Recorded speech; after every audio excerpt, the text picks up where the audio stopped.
Fala pessoal, como é que vocês estão? Tudo bem com vocês? Estou aqui mais um dia aqui no canal, né, para falar com vocês sobre preços de transferência. Esse tema é um tema muito importante aí para quem atua na área tributária, principalmente tributária de multinacionais. E a gente está aqui para bater um papo, nós dois, né? Primeiramente, eu vou me apresentar. Eu sou o Cleiton Gomes, da Gomes Consultoria Tributária. Estamos focados aqui, né, em falar bastante sobre impostos diretos, né, o IRPJ, lucro real, e tudo que dá impacto nesses tributos, como é o preço de transferência, né? E estou aqui com o Matheus Teres. Se apresenta aí, Matheus. Fala pessoal, bom, prazer estar aqui mais uma vez, né? Me chamo Matheus Teles, como o Cleiton já falou, faço parte aqui da equipe de impostos diretos aqui com o Cleiton e preparei um materialzinho aqui para a gente abordar mais uma vez o preço de transferência, que tem bastante coisa para a gente falar, hein, Cleiton? Exatamente. A gente quer trazer bastante sobre esse tema, que é um tema relevante, né? Vou brincar um pouco aqui, né? Não sei se é urgente, se não é urgente, vou te fazer algumas perguntas aqui, tá, Matheus? Mas primeiro eu quero deixar um alinhamento para todo mundo que está assistindo esse vídeo. Se você é um especialista da área, esse vídeo não é para você. A gente vai trazer aqui sempre conceitos básicos, conceitos iniciais. Sempre o nosso foco é trazer para quem está ali no ponto inicial zero, quem não conhece de preço de transferência, tá bom?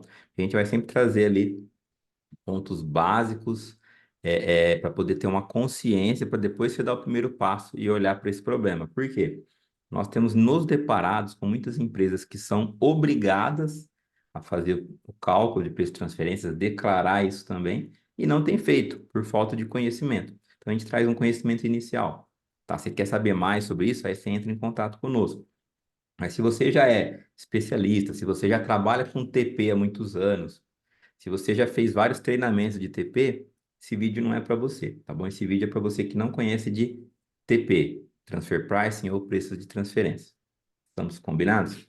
E esse tema, Matheus, é um tema que a gente vai falar agora, mas a gente não precisa se preocupar porque ele vai começar em 2025, 26. Isso daqui para se preocupar, como é que é? Os empresários gostariam muito que fossem, né, 2025, 26. Quanto mais para frente, melhor. Mas muito bem falado, viu, Cleiton? Essa questão, aí, a ideia desse material ela veio por conta de prática, né? Na nossa vivência prática ali da parte de consultoria, muita empresa entrou em contato com a gente perguntando, e aí, que negócio que é esse de TP? Nem sabia que tinha que declarar o TP, né? O preço de transferência, e agora com a repercussão da nova lei, que foi uma repercussão até boa, porque as mudanças foram grandes, eles se atentaram a esse ponto ali e estão indo atrás, né? Mas é, esse ponto aí que você falou da implementação já é a primeira dúvida que o pessoal está tendo aí, porque ela vem em duas etapas, né? Então, tem empresas que já estão apresentando para esse ano as declarações, né? Já vão começar a apresentar esse ano as declarações, com Esse relação ano ao ano de calendário 2020, esse ano de 2024? 2024, mas apresentando de forma facultativa, né, as declarações com relação ao ano calendário de 23. Porém, de forma obrigatória, só mesmo quem vai fazer as declarações em 2025, referente ao ano calendário 2024. Então, pessoal, ó, preste atenção. Eu fiz uma brincadeira aqui, mas é bem sério, né? Então, assim, existem as empresas que já eram obrigadas a fazer o cálculo de preços de transferência na lei antiga e já não faziam. Porém, com essa nova lei que saiu muito na mídia, todo mundo falando sobre essa lei, que é um grande avanço para o Brasil, né? Que ele está agora se moldando a leis, né? As regras da OCDE, descobriu que tinha preço de transferência, que ele é optativo, né? As novas regras, tá? A lei nova é optativo 2023, ano calendário, obrigatório para todas as empresas ano 2024, no calendário 2024, tá bom? Lembrando que você declara em 2025, mas você já tem que trabalhar nele em 2024 já. Você não pode deixar para se preocupar com isso ano que vem, não, tá bom? Então, assim, é só um bate-papo aqui, só para poder ali a gente vai trazer essa consciência aqui, né? E esse cuidado, né? Porque muitas mudanças a gente está tendo aqui durante 2023 e 2024. Tem a questão aí da reforma tributária que não é tema hoje e que sim, né? Vai ser ali ao longo de anos, né? Então, pode gerar confusão aí na cabeça de muita gente que não está ali no dia a dia, tá? Matheus, fica à vontade de falar mais alguma coisa, ou se quiser já compartilhar a tela, né? Que eu sei que você preparou aí um material para a gente poder mostrar para o pessoal. Isso, vou já compartilhar aqui e aproveitar e comentar que esse material aqui, Cleiton, conforme você comentou também, é basicamente de forma prática para aquele pessoal que está com dúvida se a empresa, que nem você comentou, ela está ou não obrigada a declarar, se ela já estava obrigada, se mudou alguma coisa na obrigatoriedade, né? Então ele vai ser bem cirúrgico nessa parte. Então a gente não trouxe trechos específicos na íntegra de lei, mas a gente trouxe tudo embasado na lei para quando você for na IN, na lei, né, que é a 14596 e na IN 2161, você já vai de forma mais pronta, né, já sabendo o que você precisa procurar para sua empresa se enquadrar de forma legal, né? Então, só confirmando que já está aparecendo na minha tela, já, Cleito? Pode seguir, pode seguir. Ah, beleza, então. Então vamos falar sobre o tema nosso aqui de preço de transferências 2024. E a gente já vai começar pela obrigatoriedade, né? Quem está obrigado a apresentar o preço de transferência, né? Então eu já coloquei ali a norma, que é a Lei 14.596 e a IN 2161, né? Para você já ir indo atrás de entender essas duas. Mas, de forma prática, como a gente consegue já fazer as perguntas certas para a empresa ali, para as movimentações, com base nas movimentações, importação, exportação da sua empresa ali, se ela se enquadra ou não, né? Então, de forma prática, eu trouxe a primeira frase aqui para a gente. Vou ler aqui, ó. Toda empresa localizada no Brasil que tenha transações controladas com partes relacionadas localizadas no exterior. Nessa frase, a gente já trouxe dois termos que são chaves para a gente entender se tem obrigatoriedade ou não, que é transações controladas e partes relacionadas, que são termos extremamente importantes quando a gente fala de preço de transferência, porque eles vão é, do início ao fim do cálculo, né? Então, você precisa entender as suas transações controladas e as suas partes relacionadas para poder montar o cálculo de preço de transferência também. Então, a própria IN, a 2161, ela já traz para a gente, nos seus artigos 3º e 4º, o que são essas partes relacionadas, o que são essas transações controladas, né? Então vamos ler aqui, trouxe de forma resumida, né? Mas você pode ir na íntegra e analisar com mais calma, porque ela traz alguns exemplos práticos também. Então, ó, o que são transações controladas, né? Transação controlada compreende qualquer relação comercial ou financeira entre duas ou mais partes relacionadas estabelecida ou realizada de forma direta ou indireta, incluindo os contratos ou arranjos sob qualquer forma de série de transações.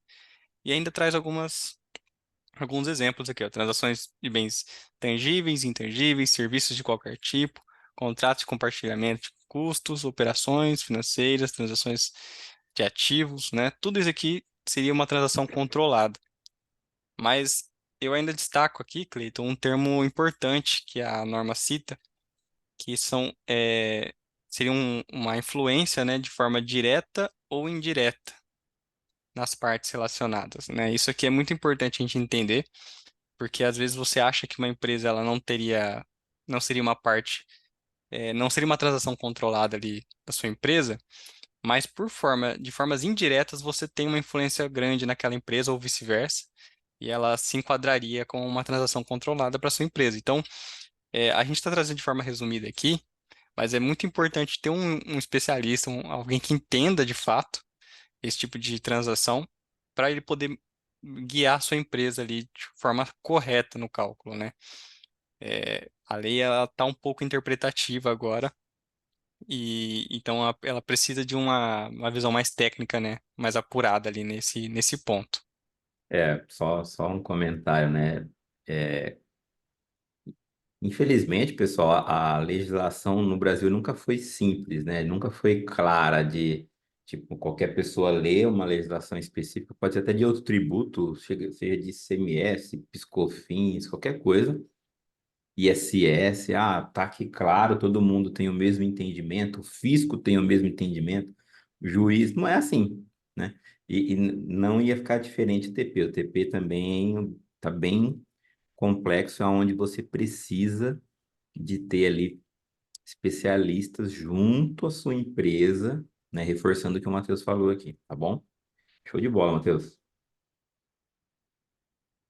Não, beleza. E aí vamos só ler a partes relacionadas, mas eu vou comentar também, não posso esquecer depois de comentar um pouco sobre isso que você falou também, dessa parte de o que eu quis dizer com interpretativa, né? Mas só para a gente fechar o raciocínio aqui, no artigo 4º, ele já traz também sobre partes relacionadas. Então, ó, considera-se que são partes relacionadas quando, no mínimo, uma delas estiver sujeita à influência exercida direta ou indiretamente por outra parte, que possa levar ao estabelecimento de termos e condições de suas transações que divirjam daqueles que seriam estabelecidos entre partes não relacionadas em transações comparáveis, né? Então, talvez não ficou tão claro aqui, porque eu trouxe exatamente o que está escrito no artigo, mas basicamente é você entender a influência que você tem naquela parte que você está importando ou exportando alguma mercadoria da sua empresa ali, né? É, a influência que eu falo, muitas vezes quão impacto eu tenho nas transações daquela outra empresa, né? Então, às vezes, você é o único fornecedor daquela outra empresa, então o preço da tua matéria-prima que você está mandando para lá, ela influencia diretamente no preço de revenda daquela matéria-prima, ou coisas desse tipo, assim, precisam ser levadas em considerações, que elas podem ser entendidas como partes relacionadas, né?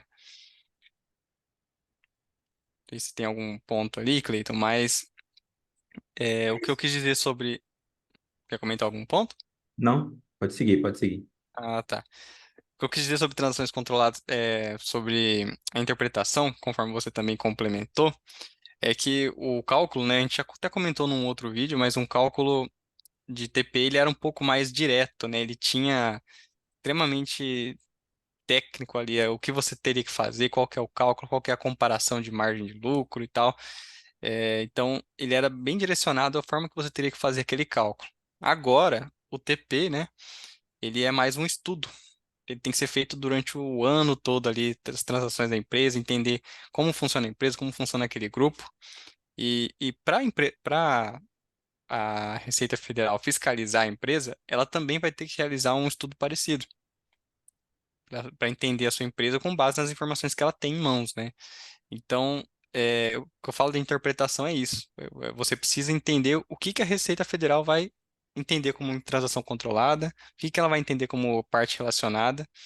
Então, é esse o ponto que a gente precisa ficar bem atento ali da interpretação da Receita Federal das normas que elas passaram para a gente, né?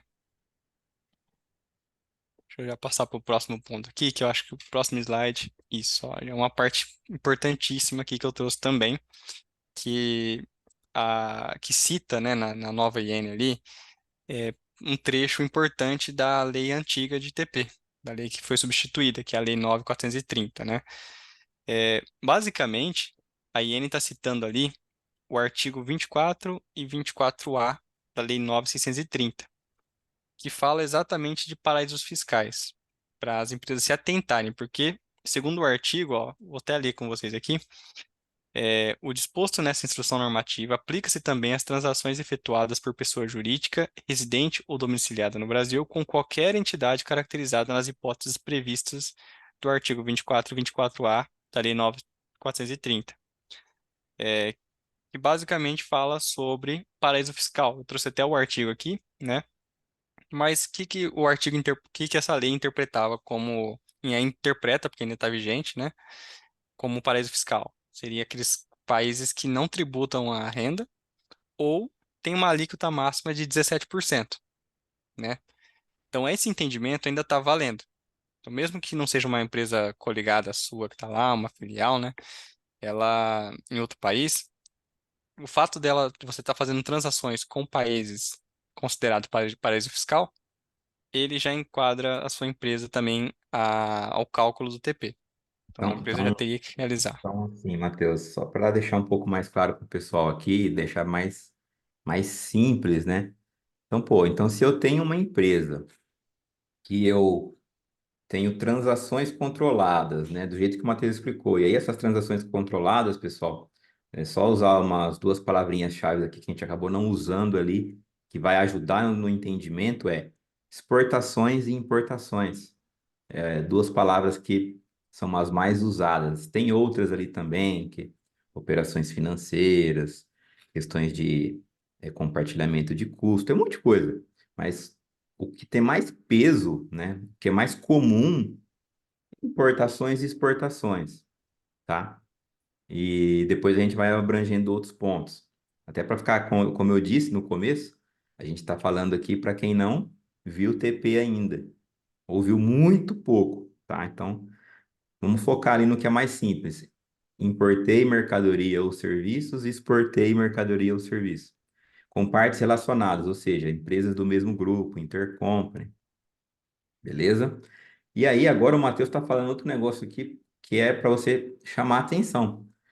Ah, eu não tenho esse tipo de relacionamento, de transação com partes relacionadas. Ok. Mas com empresas que estão em paraíso fiscal e não são partes relacionadas, tá? Não são partes relacionadas, mas estão em países que são considerados paraíso fiscal. Cleiton, como é que eu vou saber isso? Ele já fala ali da alíquota que tributa a renda, mas também no site ali da Receita Federal vai ter sempre uma IN ali com os países hoje, né, que são paraíso fiscal, tá bom? Então, você tem que olhar para quem você compra e vende e olhar essa lista. É isso, né, Matheus? É isso aí, é a informação valiosa que a gente trouxe aqui, é que nem o Cleiton falou, para você interpretar na sua empresa ali. Se você está na dúvida, faça, não faça, mudou alguma coisa, você vai fazendo a sequência que a gente passou. Pega ali, importação, exportação. Beleza. Nessa importação e exportação, tem controlada? Tem empresas relacionadas? Tem transações controladas? Dessa importação e exportação, tem contato com países de tributação favorecida, do paraíso fiscal? Tem. Quais são esses, né? Lista ali. Então você já consegue já fazer um mapeamento ali para ter já alguma coisa em mãos, um material mais sólido em mãos para você entender um pouco mais de preço de transferência na sua empresa, né? O começo é bem por aqui mesmo. A gente não entrou nada muito técnico, senão vai ficar muito extenso, né? Mas você inicia por esse caminho, beleza? Show de bola. Então, perfeito. Então, vamos passar um pouco sobre as declarações, porque tivemos também mudanças nas declarações e também algumas obrigatoriedades ali importantes para comentar. No começo, já falando sobre as principais alterações e novidades aqui no Brasil, temos os dois arquivos que geram um pouco de dúvida ali no pessoal, que é o arquivo global e o arquivo local. Sendo bem simples na explicação dos dois, né? O arquivo global, para quem não tem familiaridade com o TP, ele já é um arquivo que já existia. Só que ele era obrigado, né, lógico, para aqueles grupos que já faziam parte das empresas do OCDE ou se inspiravam nas diretrizes do OCDE, ele já existia para a empresa matriz. A empresa matriz ela já tem que apresentar esse arquivo global do grupo multinacional. Porém, agora o Brasil, quando aderiu a essa legislação, essas diretrizes aí da OCDE, ele, ele falou, não, a gente quer ver esse arquivo aqui também nas declarações, quer ter em mãos. Então, esse arquivo global, ele vai ser exigido para ser apresentado também na empresa do Brasil, mesmo que não seja a empresa matriz daquele grupo multinacional. Então, é muito importante isso, porque você vai ter que já remanejar esse arquivo ali dentro do grupo, né? Organizar a apresentação aqui também. Porém, um detalhe importante é que existem algumas particularidades nesse arquivo global que eles podem ser cobrados aqui no Brasil, mesmo que não seja apresentado pela matriz. Então, tem que ficar atento, a gente vai passar um pouco mais sobre faixas de apresentação, mas a gente tem que ficar atento nesse ponto também, tá? O arquivo local, ele já é uma das partes mais importantes desse estudo de TP. Que ele vai ser, é, vai fechar o raciocínio, né? Ele vai explicar como você chegou naqueles valores que você apresentou lá na ECF. Porque primeiro, né, seguindo uma sequência do cronograma, primeiro você vai apresentar ICF no prazo comum, e depois de 3 meses, você apresenta os dois arquivos ali através de um processo digital via ECAC. Então, vai ser esse o prazo. Então, o arquivo local ele vai ser para explicar o que você apresentou lá na ICF, né? Mostrar, eu usei esses termos aqui, analisei minha empresa dessa forma, comparei com empresas semelhantes, essa e essa é a empresa, meu método foi esse daqui, eu escolhi por conta disso, porque você tem que demonstrar ali, resumidamente falando, né, o método mais apropriado. Então, esse tipo de informação que você vai demonstrar, né, o estudo que você fez ali para chegar no ajuste ali, talvez que você demonstrou na sua ECF. Eu vou só fazer uma abertura aqui rápida, né? Para quem está começando a se deparar com a nova legislação, mas já conhece a antiga, vai entender que não existia essas informações antes aqui no Brasil, o envio, né? É, essa declaração via CAC de arquivo local e arquivo global é algo novo, é algo que vai entrar em vigor agora, só com essa legislação. Antigamente você só tinha o cálculo, você tinha o ajuste na base do IRPJ e tinha as informações declaradas em ECF, né? E acredito eu que o Matheus vai ler ali, vai explicar um pouco mais. As declarações e as informações em ECF continuam agora, lógico, complementadas, né, de forma um pouco mais organizadas para a legislação atual, mas o arquivo global e local não, né? Mas já existiam métodos de cálculo. Agora são outros métodos. Matheus, você vai falar sobre tudo hoje, né? Sobre métodos? Acho que não, né? Eu acho que o tempo não, não é cabível, né? Mas fica Mas aí a a gente, dica para a gente bater um papo no próximo vídeo, pessoal. Se vocês quiserem, a gente grava um novo vídeo depois para falar um pouquinho dos métodos. O que é que vocês acham? Comentem aí para a gente coloque aqui nos comentários.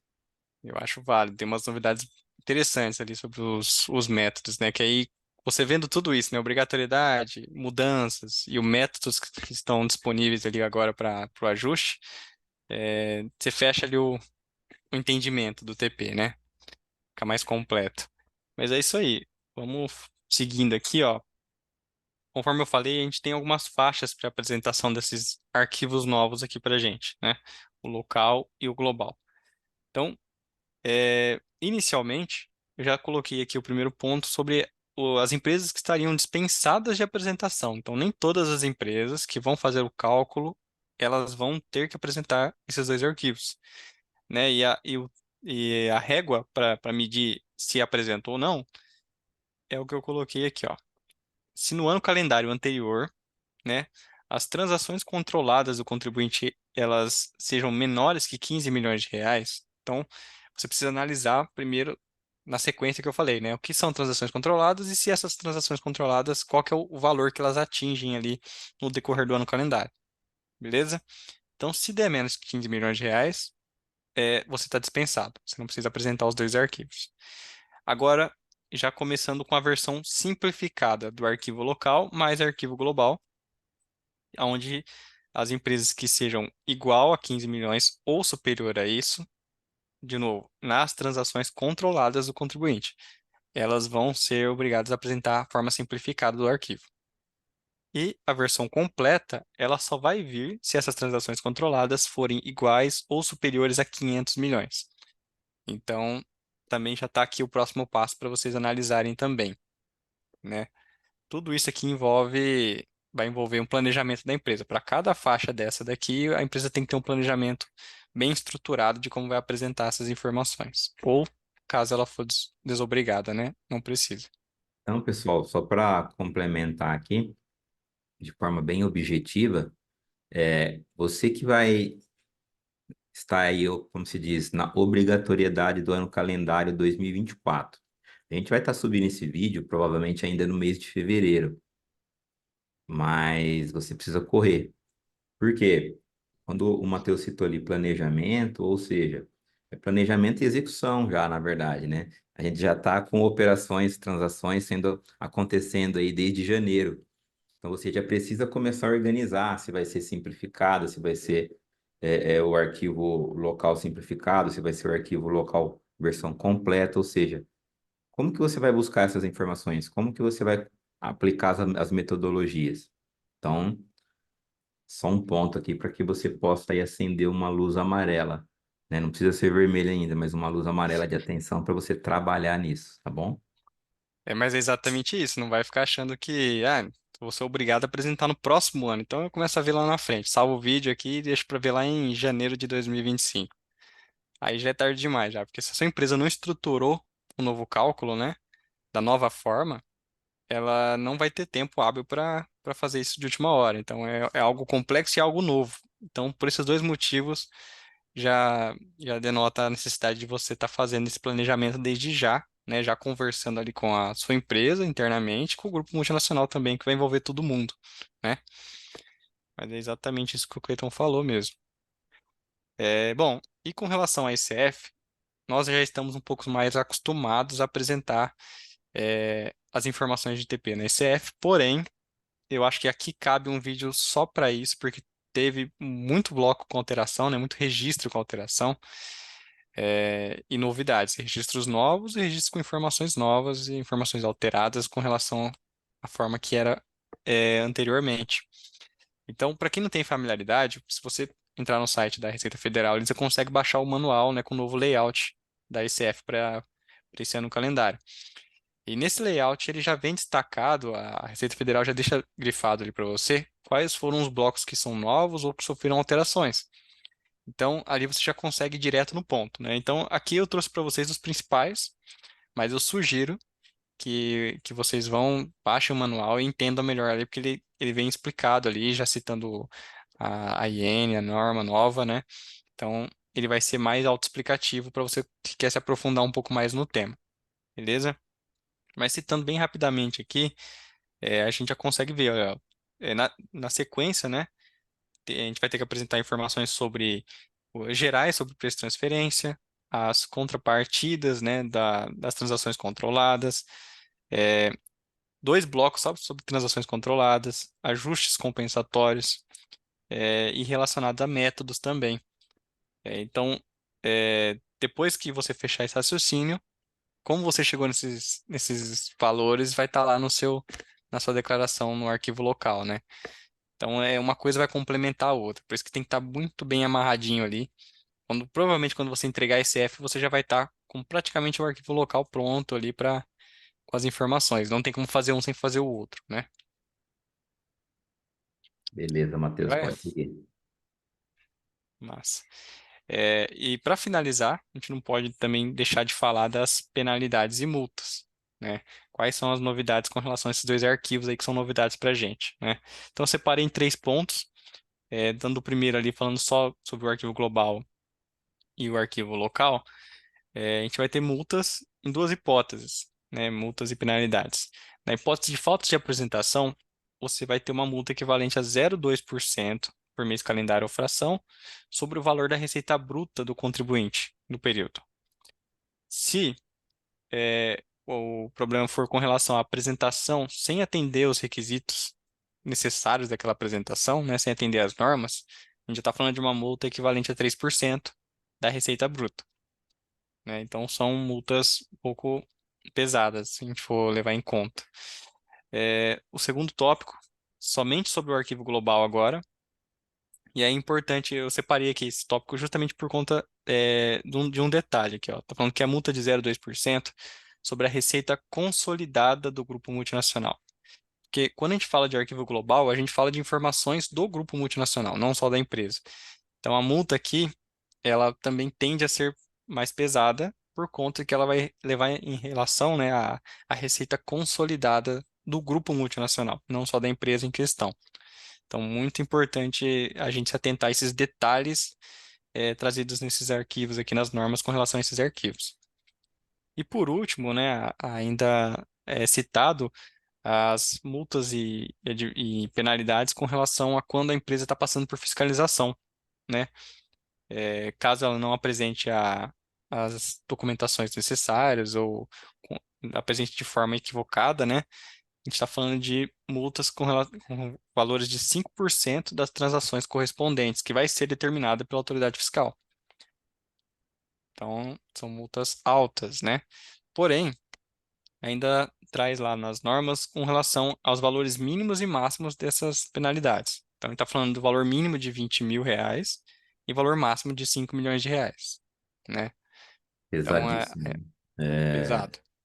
como se diz, essa questão da multa aqui, eu entendo que é algo muito importante para trazer consciência e cuidado, né? Porque, pô, dependendo da empresa, o valor mínimo de 20 mil ali já pode gerar ali um estresse razoável na sua empresa, na sua operação, né? Por isso que tem que ter muito cuidado, né? Muito zelo aí com essa obrigatoriedade. Mas beleza, Matheus. Obrigado até aqui. Pode seguir se tiver mais algum ponto.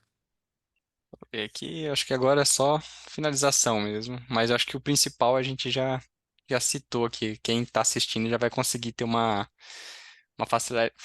facilidade em localizar, né, as informações na sua empresa e fazer esse questionamento. Pronto, a gente precisa já realizar o cálculo TP, quais são as novidades, né? Já vai ficar um pouco mais claro. Maravilha. Se quiser parar de compartilhar a tela. Nosso muito obrigado aí para vocês, para que a gente possa olhar aí para vocês. Agradecer por esse tempo aqui. Não vai ser o último vídeo, a gente vai trazer mais conteúdo. Se vocês puderem colocar comentários aqui, a gente vai acompanhar e vai ver qual que é a necessidade de vocês. Vamos formatar conteúdo sobre o assunto, assunto de impostos diretos, empresas do lucro real. Aí a gente vai trazer também sempre conteúdo aqui no nosso canal, no nosso site, tá bom? E pode contar com a gente. Se precisar de alguma coisa, na descrição do vídeo sempre tem ali o nosso e-mail, o nosso telefone, que a gente pode te atender e pode te ajudar, tá bom? Grande abraço, sucesso e até mais. Tchau, tchau. Valeu, tchau, tchau.